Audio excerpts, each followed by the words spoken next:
Hello, আমি দেবিকা। আশা করি আপনারা সকলেই খুব ভালো আছেন।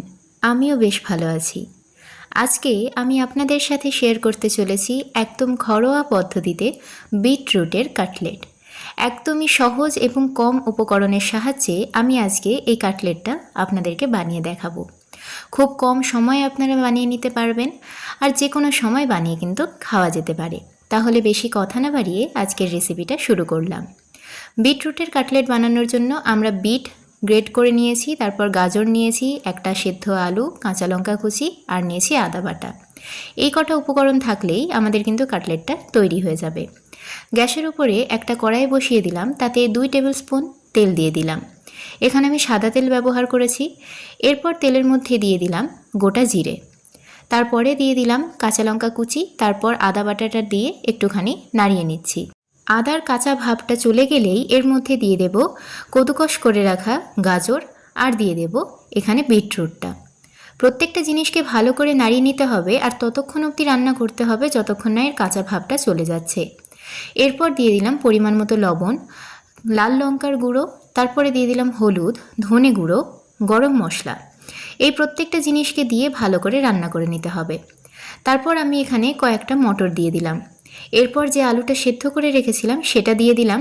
হাতের সাহায্যে এইভাবে একটুখানি ম্যাশ করে দিলাম, আর যাতে ভালো করে ম্যাশ হয়ে যায় সেই জন্য একটা গ্লাসের পেছনের দিকটা দিয়ে এইভাবে একটুখানি চেপে নিতে হবে। আমাদের কিন্তু স্টাফিং একদম রেডি হয়ে গিয়েছে, শুধুমাত্র এর মধ্যে একটুখানি একটা টোস্ট গুঁড়ো করে তারপরে দিয়ে দিলাম। এতে কিন্তু যে আমরা আকৃতিটা দেব কাটলেটের, সেটা কিন্তু ভেঙে যাবে না। এরপর এটাকে একটুখানি ঠান্ডা করে নিতে হবে। এখানে দেখুন আমি একটা ময়দার স্লারি বানিয়ে নিয়েছি। সামান্য পরিমাণ ময়দা নিয়ে তাতে জল মিশিয়ে দিলাম। এরপর যে পুর তৈরি করে রেখেছিলাম তার মধ্যে দিয়ে দিলাম ভেজে রাখা বাদাম, আর দিয়ে দিলাম ধনেপাতা কুচি। প্রত্যেকটা জিনিসকে হাতের সাহায্যে আবারও ভালো করে একটুখানি মেখে নিতে হবে। ভালো করে মাখা হয়ে গেলে তারপরে আমরা এর ইচ্ছে মতো শেপ দিয়ে নেব।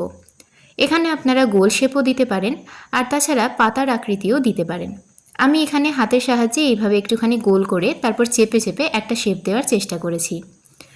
এরপর এটাকে ময়দার এই স্লারির মধ্যে ডুবিয়ে তারপর ব্রেড ক্রাম্বসে দিয়ে কোট করে নিতে হবে।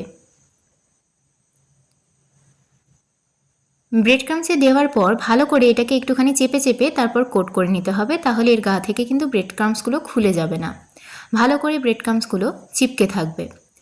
এরপর এইভাবে প্রত্যেকটা কাটলেটকে কিন্তু বানিয়ে নিতে হবে।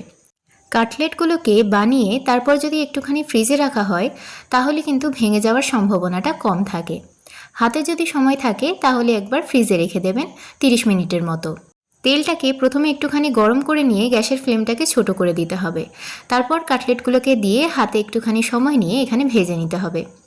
আপনারা চাইলে এই কোট করে রাখা কাটলেটগুলোকে ভাজার আগের অবস্থাতেই কিন্তু টিফিন বক্সের মধ্যে রেখে দিতে পারেন। আমার দিদি পরের দিন আসবে বলে তার জন্য আমি 2টো কাটলেট তুলে রেখেছি, সেগুলো পরের দিন ভাজবো। আমাদের কাটলেট কিন্তু একদম রেডি হয়ে গিয়েছে। গরম গরম কাটলেট কেচাপের সাথে সার্ভ করুন।